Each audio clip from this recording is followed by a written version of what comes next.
1653년 8월 23살의 청년 하멜과 그의 동료들 총 64명의 선원은요 거대한 배를 타고 바다를 항해하고 있었습니다.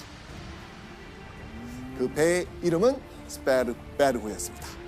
그런데 도착지를 얼마 안 남긴 시점에 갑자기 캄캄해진 하늘에 태풍이 몰아치기 시작합니다. 곧 집채만한 파도가 밀려왔고요. 하멜 일행의 배를 집어삼켜버립니다.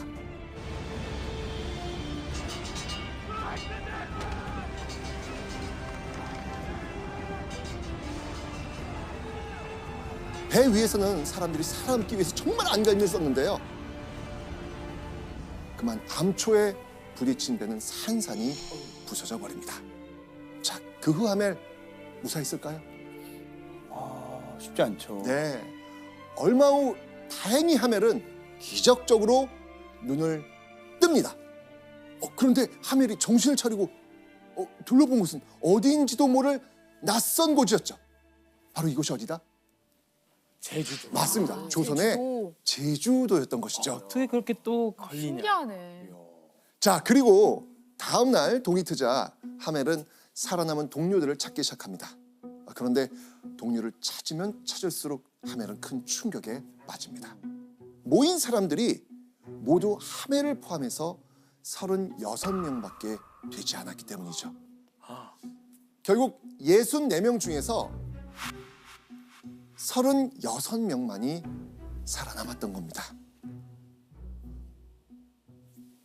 자, 막막한 상황입니다. 혹시 이곳이 무인도는 아닐까? 이대로 아무것도 없는 곳에서 죽게 되는 건 아닐까? 불안해하던 그때 저 멀리 세 사람이 하멜의 천막 근처로 다가오고 있었습니다.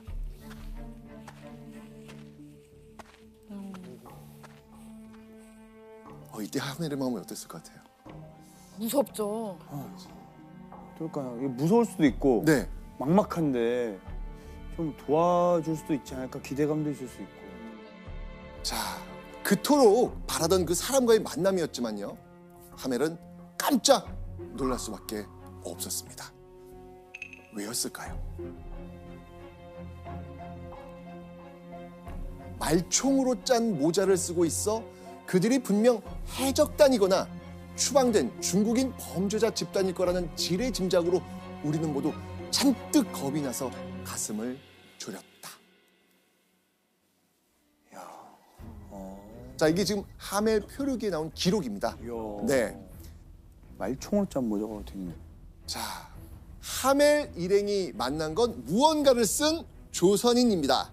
자, 그렇다면 하멜 일행이 말총으로 짠 모자라고 표현했던 게 뭘까요? 갓? 갓! 갓. 갓. 네, 맞습니다. 바로 갓이었습니다. 네덜란드에서 온 하멜 일행이 갓을 본 적이 있었을까요? 아니요. 처음이죠. 처음 봤을 거 아니에요. 그러니까 하멜은 갓을 쓴 조선인을 보고 깜짝 놀랐고요. 그들이 아마 해적인 줄 알았던 것 같습니다. 자, 그렇다면 이 세 명의 조선인들, 자, 이제는 그들이 이제 하멜 일행을 봤을 거 아니에요. 네. 자, 그럼 그들은 과연 어떻게 했을까요? 그들도 무서웠을 것 같은데요? 같이. 똑같이. 똑같이 신기했을 것 같아요. 서로 지금 놀라고 있는 모습. 자, 그들은 재밌다. 일단 와가지고 봤겠죠. 네. 그런 다음에 그냥 돌아갑니다. 무서웠네. 그냥 돌아가요. 자, 하멜 일행 이렇게 서로 이렇게 본 다음에 돌아가니까 안도의 한숨을 쉬게 됩니다. 자, 그런데 다음 날 하멜 일행은요 갑자기 목에 쇠사슬을 차게 됩니다. 대체 무슨 일이었을까요? 신고했나 봐요. 그 어제 본 사람들이. 맞아. 바로 하멜 표류기에 따르면요 1000명에서 2000여 명의 조선 군사들이 하멜 일행의 출몰 소식을 듣고 이들을 끌고 가려고 들이닥쳐서 목에 쇠사슬을 채운 겁니다. 1000명에서 2000명? 네. 당시 조선인들에게 이 이상한 외국인들의 출몰은 너무나 충격적이었던 것이죠. 당시 조선은 중국, 일본 같은 동아시아인과의 만남은 자주 있었는데 서양인과의 교류는 매우 드문 일이었어요. 그러다 보니까 이 하멜 일행과 제주도 사람들은 서로를 굉장히 낯설게 여길 수밖에 없었던 것이죠. 자, 제주 목사는요, 하멜 일행에게 제주에 왜 왔는지 또 뭘 할 건지 물어봅니다. 물어봐요. 너는 왜 왔느냐? 근데 말이 안 통하잖아요. 맞습니다. 이게 다른 세계에 있는 거예요, 지금요. 그죠? 그런데 이때 하멜 일행이 간절하게 외친 단어가 있습니다. 자, 이들이 궁지에 몰리니까 이것만 외치는 거예요. 야판, 야판, 야판. 왜? 야판? 난가사키, 난가사키, 난가사키, 야판, 난가사키, 야판? 난가사키, 난가사키, 야판, 난가사키. 지금 이 대화가 안 되는 거예요, 지금. 진짜 이런 상황인 거 아니에요? 그렇죠, 그렇죠. 지금 답답해. 뭐 얘기를 궁금해요. 해주세요, 얼른. 궁금하시죠? 네. 네. 야판은요, 네덜란드어로 일본을 뜻합니다. 아, 일본? 일본. 야판, 야판. 아, 야판, 예. 아, 그러면 난가사키는 어디? 나가사키. 맞아요, 나가사키를 얘기하는 거였어요. 야판. 맞습니다, 맞습니다. 야판, 재팬, 나가사키 이것만 계속 외친 거예요. 우리 거기 간다. 네. 예, 알아듣 들어라 제발 좀 아. 이렇게 얘기를 한 거죠. 아유, 어떻게 알아? 자, 그런데 여기서 궁금증이 좀 하나 생깁니다. 대체 하멜 일행은 누구고 그들은 왜 일본 나가사키로 가려고 했을까?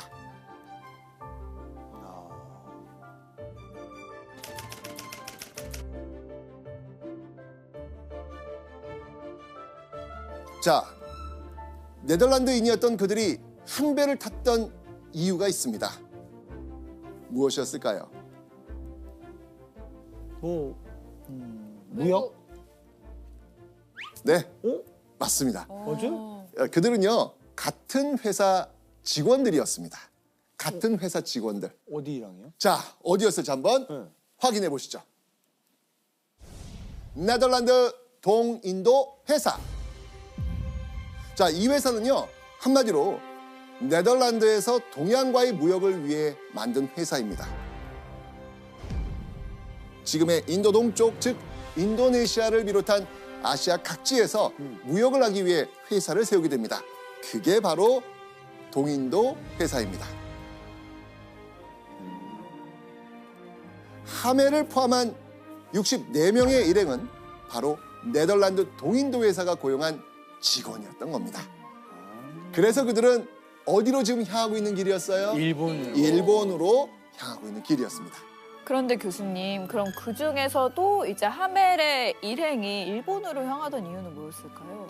당시 네덜란드는 중개무역으로 큰 이윤을 남기고 있었습니다. 특히 일본과 네덜란드의 거래가 아주 많았다고 해요. 왜냐하면 바로 은 때문인데 은이 당시 국제무역의 이제 결제 수단이었고 일본은 세계에서 손꼽히는 은 생산국이었던 겁니다.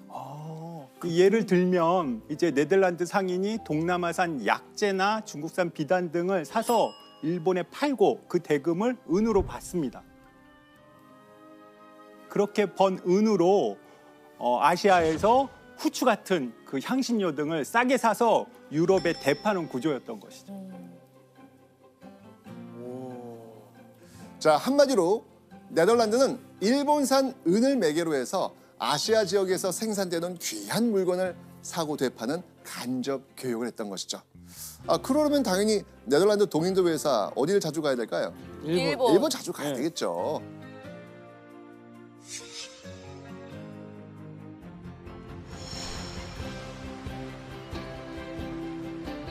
자, 그렇게 나가사키로 향하던 길이었는데 그만 제주도에 표류하게 된 겁니다. 와, 좀만 더 갔으면 되는데. 그렇죠. 자, 그런 이유로 하멜 일행은요, 제주 목사 이원진 앞에 서게 된 겁니다. 자, 하멜 일행과 만난 제주 목사는요, 재빨리 조선의 왕에게 하멜 일행의 존재를 보고합니다. 자, 그다음 제주 목사 먹을 것은 물론이고요. 따뜻한 옷과 숙소까지 제공하면서 정말 따뜻하게 대해줍니다. 게다가 제주 목사는요, 하멜 일행에게 아주 특별한 이것을 알려줍니다. 뭐였을까요? 한국어. 맞습니다. 맞습니다. 맞습니다. 와, 재밌었겠다. 조선의 언어. 네. 기본적인 의사소통이라도 가능하도록 우와. 조선의 언어를 알려준 겁니다. 따뜻하네요. 자, 그렇게 2개월의 시간이 지납니다. 하멜 일행은 기다리던 연락을 받게 됩니다. 드디어 한양 조정에서 하멜 일행을 살펴보러 사람이 왔다는 겁니다. 이 소식을 들은 하멜 일행 어땠을까요? 이제 좀 집에 갈 수 있겠구나. 그쵸? 자, 떨리는 마음을 안고 하멜 일행이 만난 사람, 한양 조정에서 내려보낸 사람, 바로 이 사람입니다. 잠깐만, 나 이거 본 것 같은데? 박연! 박연? 자, 그런데 이 박연의 모습을 본 하멜의 눈이 점점 휘둥그레집니다. 대체 왜 그랬을까요? 아, 맞아. 맞다. 영락 없이 조선 관리의 옷을 입은 박연의 외모가 파란 눈? 너랑 머리. 맞아요. 노란 머리, 길고 붉은 턱수염까지. 대체 무슨 일일까요? 외국 사실 사람? 박연의 본명은 이거였습니다. 얀 야너스 발테브레이. 조정에서 파견한 박연은 바로 하멜과 같은 네덜란드 사람이었습니다. 네덜란드 사람이었습니다. 우와. 그러니까 이게 이름부터가 네덜란드예요. 우리 축구할 때 많이 보이잖아요. 반페르시, 야니아스, 예. 아니, 대박. 교수님, 그러면 네덜란드인이 어떻게 지금 조선에 있는 거예요? 박연은 1627년에 배를 타고 무역하기 위해 타이완으로 가던 선원이었습니다. 그런데 경주 앞바다에서 조선 백성들에게 사로잡혔고 이후에 이제 귀화해서 조선에서 여생을 마쳤던 사람인 거죠. 그 과정에서 재밌는 게 조선인 아내랑 결혼해서 자녀도 두고 1648년에는 무과에 합격해서 무관이 되기도 했습니다. 야. 진짜 똑똑한 사람이네요. 맞습니다. 와. 즉 박연은 조선 최초로 귀화한 서양인이었던 것이죠. 조선에서 만난 네덜란드 사람. 야 이때 하멜 기분은 어땠겠어요? 살았다. 네. 진짜. 같은 나라의 사람이 있었다니 이거는 운명이다. 정말 그때 딱 박연이 딱 나왔을 때 이 노래가 나와야지.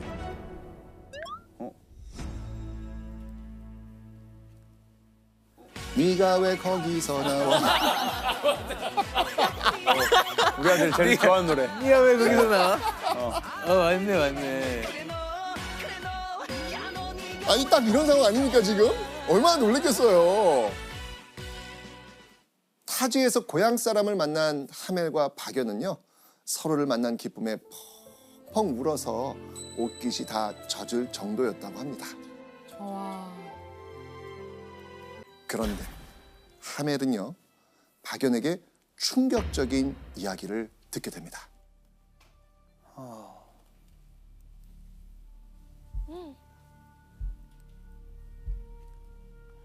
자네가 새라면 날아가서 가고 싶은 곳으로 가겠지만 우리는 이방인을 나라 밖으로 내보내지 않는다. 박연 역시 조선을 떠나게 해달라고 부탁했지만 거절당했다는 겁니다. 그리고 조선에서 죽을 때까지 살라는 이야기를 들었다는 이야기죠. 그리고 그 말 마지막에 난 지금 여기서 26년째야. 아, 그게 빠졌네. 어떡해. 진짜 이 말 들은 순간 아, 저 모습이 내 내 모습. 26년 뒤의 모습이야. 와, 막 진짜 머리가 진짜 하얘지죠. 와. 너무나 절망스러운 그런 소식일 수밖에 없잖아요. 그죠? 자, 이렇게 박연과 하멜의 뜨거운 재회가 끝났습니다. 박연은 이제 조선 왕에게 하멜의 이야기를 보고하겠다면서 한양으로 올라갔죠.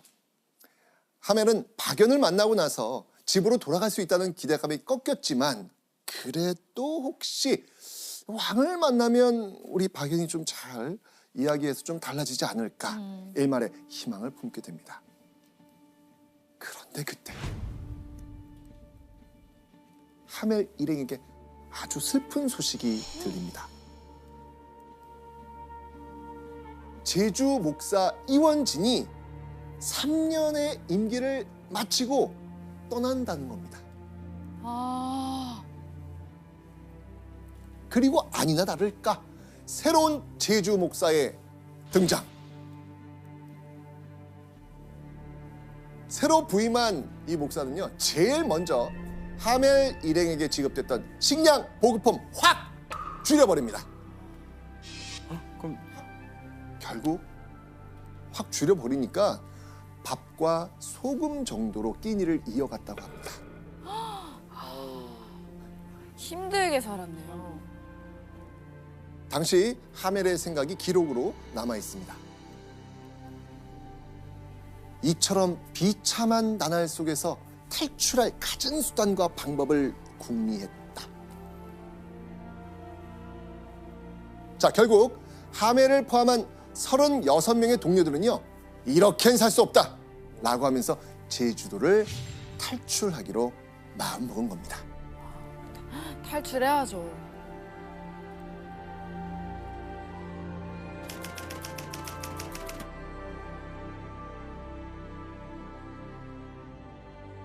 (1654년 5월 초) 호시탐탐 기회만 엿보던 네덜란드 선원들은요, 드디어 절호의 기회를 잡게 됩니다. 우연히 이 외출 시간에 나갔던 항해사가 바다에 정박한 그 빈 나룻배를 발견하게 됩니다. 이 사실을 알게 된 그 항해사를 포함한 5명의 선원들은요, 뒤도 보지 않고 무작정 그 배로 달려갑니다. 야심차게 시작된 그들의 탈출 작전. 열심히 노를 젓던 그들은요, 곧 충격에 빠지게 됩니다. 왜요? 배 탄 일행이 조선의 배를 조작하는 데 서툴렀던 탓에 그 돛대가 물속으로 쓰러진 거예요.